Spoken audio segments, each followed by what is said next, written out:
was a struggle at first, and I wasn't really sure I wanted to make music that would speak to the Christian community because I was just like discouraged. I was like, I don't come from a church home. I'm not Baptist. I'm not none of that.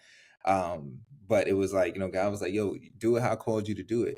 And I just loved R&B, I loved hip hop. Had a footprint in pop and EDM. So it was just like, okay, Lord, well, if I am gonna make this music, I want to make sure that it resonates. Coming live on your radio. What they want? That real and raw. How they get it? DJ Focus. What we doing? Making music, reaching the corner, and it's all for the kingdom. And we gon' make sure they know it. Ooh, ooh, ooh, ooh, ooh. We gon' take it there. I like red letters over trap beats to fix it. Saying, ooh, DJ Focus, tell him turn you up. Ooh, DJ Focus, tell him turn you up. Ooh.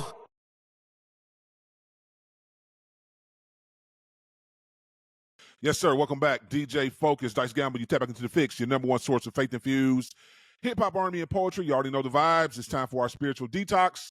And, yeah, we got family on. We talk about Christian R&B all the time on the show. And, of course, we got our brother. He done dropped this new little project, Chemistry, if you ain't heard it. Chemistry, forgive me. Listen, I'm saying Kim because I'm thinking of Kim because I feel like he took some of that sauce and put it with his. But listen, our brother Kennis Clark is joining us today. What's going on, sir? Hey, what's up, brother? How you doing, Focus? How's everything, man? I'm good, man. I'm good. I really mean that when I say I think you really taking this thing to a new level with Christian R&B, man. And again, I really think we are in a good space, man. So I'm excited to talk with you about this new project and everything else you got going on. So first, why name it Chemistry? Why name it that? Well, man, it's a blessing and honor again just to be able to create and do music for the kingdom like this, man. So the name comes from two sources, right? So you have chemistry, which is like molecular makeup, right? The different things that make you who you are. Part of chemistry is that, right?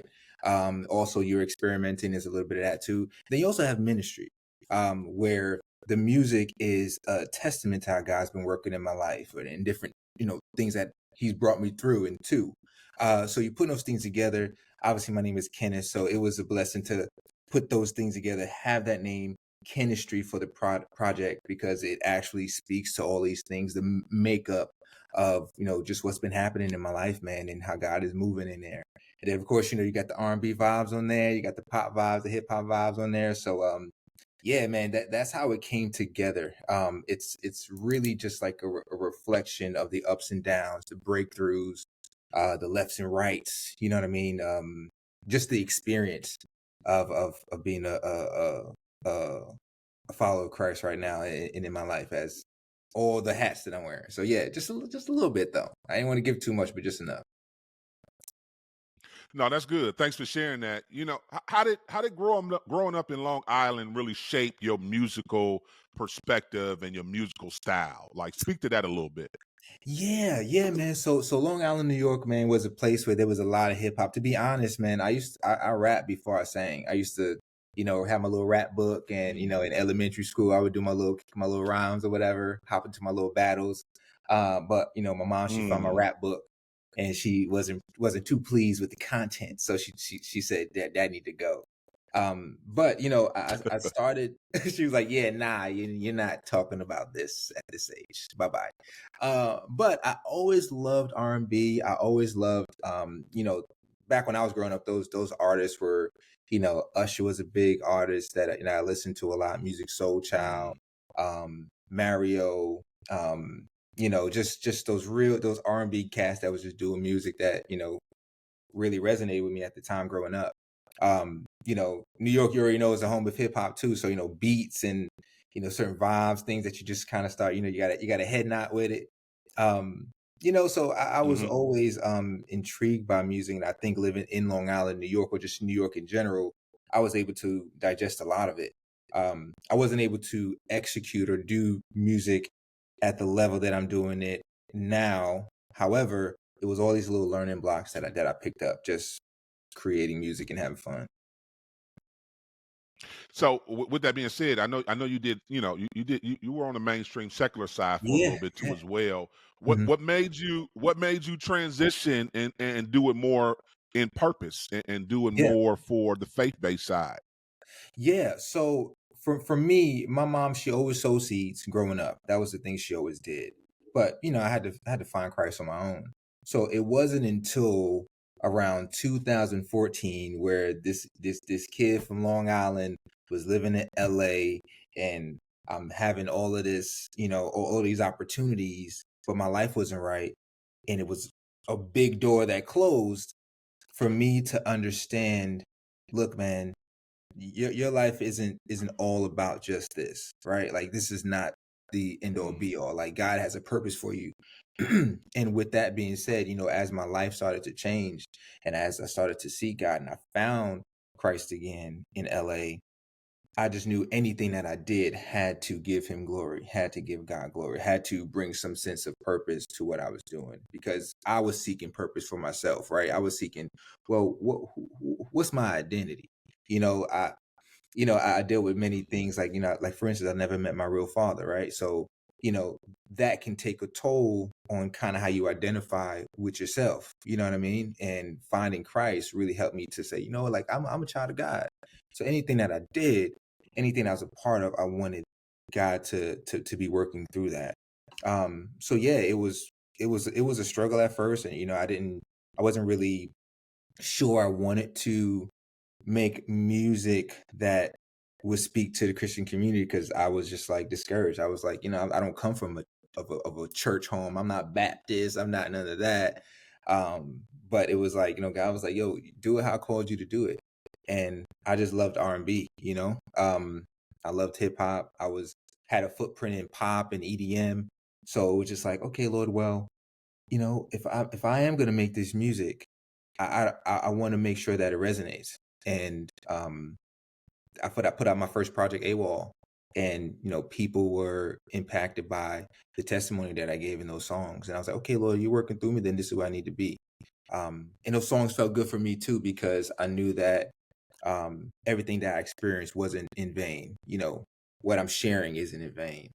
And yeah, so that's kind of how I started. It was just like, Lord, just, Lord, if you're closing this door because you don't want to release me into the world, speaking about all this other craziness, right? And this is where you want me to be, and this is what you're working in me, then look, we're gonna go for a full force. And that's how I started. That's good. So how did you like hone in on your sound? Because listen, Yeah. I'm hearing you moved around. So I know, born and raised Long Island, New York, Yeah. then you go out to LA. I Hmm. know at some point you was in ATL too as well. Yeah. Like, how did you, I mean, cause think about this. That's Midwest, that's Yeah. West Coast, then you come dirty. Like, where Yeah. did your sound come from? How did you hone in into a specific sound for you? Yeah. So in New York, I was very much a conceptual writer when I started as a solo artist in New York. Very conceptual. But the execution wasn't always there. So I had to learn, like, my voice. I had to learn and study, like, song arrangements and things like that. I got with a group that we would work on songs all the time, and being in this particular group, that's what kind of helped me to learn how to, like, track and record and stack and kind of add that sound. Now, when I went to LA, based off of the group, because the group led to LA, but we didn't make it. We didn't make it. That's a whole other conversation. In LA, there was so many, like, creators and writers and these different rooms I'd be in, where I'm just soaking up the flow. How we structuring the session, how we structuring the songs, how we approaching the songs in terms of a technical standpoint. And of course, I always still worked on my voice, and tapped into some of the feels and vibes that I picked up just over the years. And then from now in LA, I played around a lot with pop, like top 40, top line pop music. Yeah, I got a long catalog of that stuff too, because that's what I was working on, and also electronic. But I also had the R&B, hip hop, roots. So it was always some kind of way infused. And then when I had an opportunity to leave LA and, God led me to Atlanta, me coming to Atlanta, there's a certain vibe when you get into the city. There's a certain feel. By this time I was already doing Christian or faith-based driven music.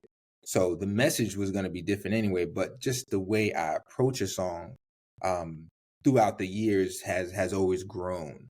So I also work with writers as well. So one writer that I work with, he goes by the name of Penkazi, but his name is Kmo Shamal. You guys know Kmo. That's my brother there. So we write a lot of stuff together. My wife also too. She's very very great with lyrics. Right, she knows how to take a story and lay it out. You know what I mean? So she's been pinnacle as well in some of the music. So I'll say in terms of the sonics, the vibes, man, I've been blessed. I feel like I can get on anything and make it mine with like, harmony, stacks, flows, melodies. The message, I let God work through me, and I let God, work through my pen partners. And we go through there. So the sound you're hearing on Chemistry is a smorgasbord of just like the growth I've experienced through the journey, and the dope creators I've been able to collab with on this. So let's talk about it, Kennis. You got some collaborations on this project. I know one that I want to talk about first is Blow My Mind. Hey. I know my brother Wingy Danger on there, and you got I think you did a great job of just getting collaborations on this. But talk about how this one came about and why was it so important to have this collaborations period on all of your songs. Yeah, man, and thank you, man. Wingy Danger, he's one of my brothers, man. Blow My Mind is one of my favorites on the project.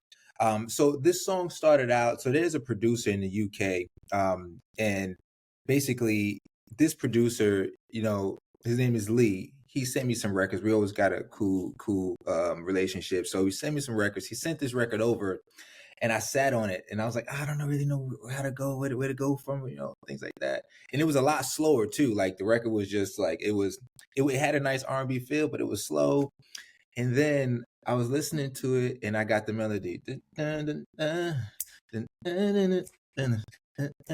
I got the melody, and I was like, okay, this is. And then I started like playing with the hook. So I invited my friend, I don't know if you guys know Joshua Kennis. I invited him over to the crib one day. We were just chopping it up. I said, yo, what you think about this? And he was like, we started putting words to it. He was like, okay, this is kind of dope. And we was also talking about how God, has been just kind of working in our lives at that time. And it was like, yo, God is he's just showing out. So came up with the hook, but again, it was very slow. So I ended up speeding it up, and then I was like, man, it'd be dope if we got some like live bass on this, because I'll do that sometimes. Like I listen to a song and I'm kind of dissecting. I'm like, we need this on there. We need guitar. We need to change those hi-hats. So we need I literally get into my producer bag. So I'm like, yeah, we need live bass. So I called my guy Carell Rogers out of Chicago. So Carell gave me a ton of bass licks. So I go ahead and I arrange it in the session right where I want him to hit. And I was like, yo, this is rocking, man. And then I played the demo so far. I was playing it, me and my wife was kind of going through it, and we was like, yo, let's pin this thing up, man. Like, gotta just moving. So we started pinning up the song, and then I was like, man, I'm hearing like some reggae, and this is like right around the time with me and Wingy just started like our friendship. And I was like, yo, when you hear this, man, what you think? You think you'd be open to hopping on this? And he was like, yeah, of course, because we had just worked on Clean Heart. So it was just like, yo, I laced him with a verse. He was like, yo, I'll lace you with a verse too. So he sent me his verse. He sent me a few actually. I chopped it down and put his verse in there. I was like, yo, it would be dope if the beat changes and we got a little just like doing his verse. So we ended up changing it. I work with a producer. His name is Gregatron. He's been doing a ton of work in the industry. So he's awesome, one of my friends. And we put it together, man, got it mastered, and we sat on the record for a while. I wasn't sure where it was going to go, but the Lord was just telling me just to hold off on this song. And the crazy thing is, like, every time I'm about to release a song, the message of that song is like the current thing. So if it's something where I'm dealing with, like I had a song called No Excuses. Like I said, like that's the song that I spoke about not meeting my real father, right? I had a song Close Up, like don't close up on God. And at that time I was closing up on God. It's so weird how he does this. It's crazy. So it blew my mind. I was like, I'm gonna put it on a project because I think it's, there's some spaces in the story where God has blown my mind throughout the years. And I wanted it to be upbeat. I wanted it to be celebratory. I wanted it to be fun. I wanted it to be like, just talk about how good God is and what he's doing. And even in this moment today, that song is the lead single, and God's blowing my mind. Like just from it being out, just from the places the song is touching people, where it's going, how people are responding to it, what it means to me. Is like, yo, God, thank you. You just blowing my mind. So I think the song was timely. I think the project was timely, and I'm just appreciative of everyone who tapped in on that record. But yeah, that's one of my favorites on there. Okay. Talk about the inspiration behind Clean featuring Will Cater. Oh, clean. So yeah, you know the story, man. I'm from New York. I lived on the West Coast. I'm here in Atlanta. I'm living clean in the dirty. My life has changed. It's different than it's ever been. So that song was just really a play on how God just moved me around, and ultimately, like I'm living clean. You know what I'm saying? The clean as I can live and be and operate. I'm living clean in the dirty. And again, just another fun record for people to celebrate the progress and celebrate the walk with Christ and celebrate, being clean and doing the right thing or trying to live right. You know what I mean? And Will Carter, that's my man's, from New York. So I was like, man, I need some flavors from New York, man. Come through on this joint. And it was a good collaboration too. And crazy thing is, his verse was to another song that we did that we never released. So it was crazy because when I was doing that song, I was writing a hook here in the studio, and I was like, man, it would be dope if I got Will Cott on this thing, man. So I took his verse from the other session, I sped up the BPM, dropped it in, and I was like, oh, this is crazy. So then I called him up. I said, bro, you got to come through, recut this, man, for this record. So he came through, recut it, and it is what it is now, man. So that's my jam. How about Confidence featuring Christelle? So Confidence. So for everybody out there, Christelle, she's my beautiful, amazing wife. She's super dope. She she plays around as an artist every once in a while. So this song was something that we just was playing with in the studio. She put the beat on. She's like, yo, check this out. I was like, all right, this is kind of hot. So then we started writing and working on it. And we finished the song. We finished it. It was like, yo, this is called Confidence. Because sometimes me and my wife would come here in the studio room as a way for us to connect, and we'll work on music together just for fun. And I'm listening to the song. I'm listening to what we did. I'm listening to the message. I'm listening to the feels, and I'm like, yo, babe, we got to put this out for the people. We got to put this out. And she didn't want to put it out. She didn't want to drop it at all. And I'm like, babe, like, God didn't just drop this song on us just for no reason. Like this is for some people out here, like who need to feel the message in this record. And she wasn't sure. So we released this in 2022. This song is a old one. We released it. But at that time, again, man, like the songs, like that's my thing. Like when I put out music, I'm putting it out because they're coming from a certain place. But it's always timely, and God's timing is impeccable. So yeah, we put it out in 2022, and I was like, yo, we need to put that song right back on this album too, because again, it plays a part in the story. So yeah, so that's Confidence, man. My wife, she killed that, and I said, yo, I want you to, like, your verse is gonna set up the record. So a lot of the ladies out there really enjoy that record. Everyone enjoys that record, but yeah, that's one of the top ones on there too. You've had a very unique career, man. You've worked on TBN's Juice TV and YouTube studios. How has media kind of influenced the way you approach your music and visuals and everything you put out? Well, and that's a great question, because a lot. So being in or being around like the secular side at one point, I would just see how hard they would go in making sure like the visuals look good, the song sonically sounds well, it's well written. their rollout strategy, how they kind of bring people into their experience. So I've always been like, look, if I'm going to do it for Christ, like we got to operate in spirit of excellence, right? So everything, obviously, there's things you want it to be, authentic, is a little lower on the production value. But like if we want to grab people out there, we want people to really resonate with what we're doing, we got to operate in that same spirit. Why not go harder, right? Why not make it that much more, doper, right? So that's always kind of been my thing. Like if I'm going to release a song, I want it to be able to compete with the stuff that the enemy putting out there, so we can make sure that our stuff is better. You know what I mean? Just better. Because I've heard in real time from people that would say, man, I don't listen to, I'm a believer, but I don't listen to Christian music or faith-based music because it might have lacked quality, or it might have lacked creativity, or it's like it just lacked this vigor that they getting from the world that just more appealing. So it's just like, yo, like everything I do, Lord, like if you bless me to do this, I want to make sure that like I put my all into it, the best that I can do it. And I'll do my part, and I'll let God do the rest. So that's kind of been my thing. So working with like Juice TV was a huge blessing, and I made sure that we did the best we can do on that visual, that I work with them. Even at the YouTube studios, the same thing. Like just we're gonna give it everything to make sure that it has the ground to permeate. You know what I mean? Mm-hmm. I appreciate you sharing that, because we talk about that all the time on the show. And I want to shout out my brother Ace Harris out of Yeah. Reach Records. Just was having a great conversation with him. Had the opportunity to be on his show with him and Mia. Shouts out to them, the Nice. 116 Yeah. Life.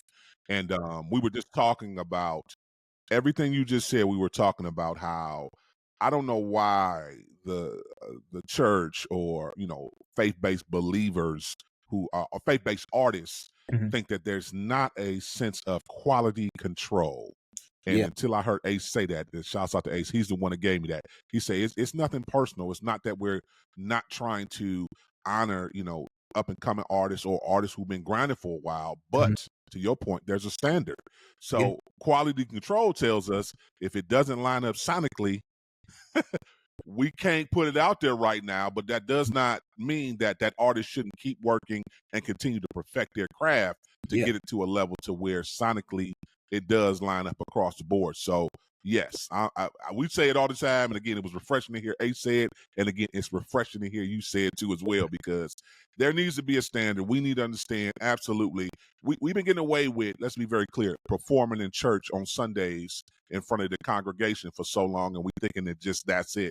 Well, that's Mhm. that, not to say downplay that is ministry, Yeah. absolutely, Of but course. that might not correlate over to audio to where sonically you putting it out as a single or Yeah. on a record. That was just a live performance at church with the keys, the players, yeah, Mhm. it flowed for ministry for that particular purpose. Right. But you're talking about streaming, playing it on the radio, don't know if that's going, all the way always be there. So thanks Yeah. for sharing that. Of course. You've been in a lot of spaces. So, what's the one thing from all the spaces you've been in? Because I know you was on The Voice. Mhm. You've done so much. What's the one piece of advice you would give an up and coming artist, with you being able to again walk in some rooms, be a part of some Yeah. productions and different things on both sides? What's some encouraging words you would give a faith-based Christian artist who does music like you, to tell them to keep pushing and give them advice about the industry? Man, and thank you just for bringing that to light, man. I've just been blessed, man, to be able to be in some of these rooms and these opportunities here. I would say in everything that God is giving you the vision to seek out to do. Obviously, seeking the Lord on these things, making sure that you're walking into the rooms that He wants you to walk in. That's the first thing, because you get opportunities left and right. However, you want to make sure you're doing the right ones, and then just being you, man, being authentically you as you're learning yourself, as you're learning the journey that you're on, just being you, and relationships. Relationships are key. Having those relationships, and their relationship doesn't always work. There's some people that you can work with, some people you can't. But moving with the love of Christ and everything you do, having those relationships, being true, and being authentically you, and whatever God has for you, He has for you. You know what I mean? And I think sometimes, with social media is so easy to fall into the spirit of comparison, because you see someone else doing something and you want to do that thing, and it's like, no, God didn't call you to that thing. God called you to this thing. Just be you, be who God called you to be, authentic, what He gave you, and work with that, right? Like we know the story in the Bible when it talks about the gifts, right? When the guys, they all got different amounts of gifts, and they had to do different things depending on the amount of gifts they got. If God gives you that one gift, then work that one gift. He gives you that two, work the two. But you got to go out there and you got to work it. And the way you work it is by, walking in Christ, having those relationships, walking in love, being yourself. And I think for me, that's really helped me in the places that I've been, because every room, everybody, I'm going to be the same. If I'm over here at this studio, or I'm over here, like I'm going to be the same with everyone. You know what I mean? So that's what I would say. I definitely would say that. And just, don't give up. Keep on fighting. Keep on fighting. Don't give up. If God gave you a vision for something, keep on fighting for it. Keep on moving, because you're going to get every distraction in the world under the sun that's going to try to take you off course. That's good. Listen, Kennis, come on, tell the people how to connect with you, follow you on all your social media platforms, as well as, come on, introduce your latest single. Cool. So everybody, it's Kennis Clark. You can follow me at Kennis Clark, KENNIS. I'm just super excited. This project is here, Chemistry. This is the lead single off of the project called Blow My Mind, featuring Windy Danger. Check it out here. You're hearing it first on Holy Culture Radio, The Fixx. Do me one more favor. Do that again. Don't say Holy Culture Radio. So remember, I put your interview out on all my platforms, so it's not just limited to one platform. I'm on 40 different platforms. I know a lot of y'all don't know that, but yeah, we're on 40 different platforms. Wow. Okay. Of course, yeah. Well, we won a Stellar on Power 89.1 FM. That's not on Holy Culture Radio. So I got 2 Stellar Awards, not on Holy Culture Radio. So yeah, I'm on multiple platforms. I can't advertise all of them because it's too much. It's just being honest. Right. I advertise, of course, the satellite, because we're trying to bring light for people to tap into the satellite platform. And I advertise my main hometown, Cleveland, Ohio, FM dial, Power 89.1 FM, which you should see a lot of it on the social media page. So just do it again, but just say just close it out, basically. You don't have to say any platform. Just say you listening to it on the Fixx. So anytime you say anything, say you listening to it on the Fixx radio show. Okay, got you. Let me know when to start. Oh, well, you never stop recording. You good. Okay, cool. Hey, it's your boy, Kennis Clark, and I'm just super excited. My project is out, Chemistry. Yo, you about to listen to the new lead single off of that project. It's called Blow My Mind, featuring Windy Danger. You're hearing it here first on the Fixx radio. Keep it locked. You tune into the Fixx. You know the Fixx is in.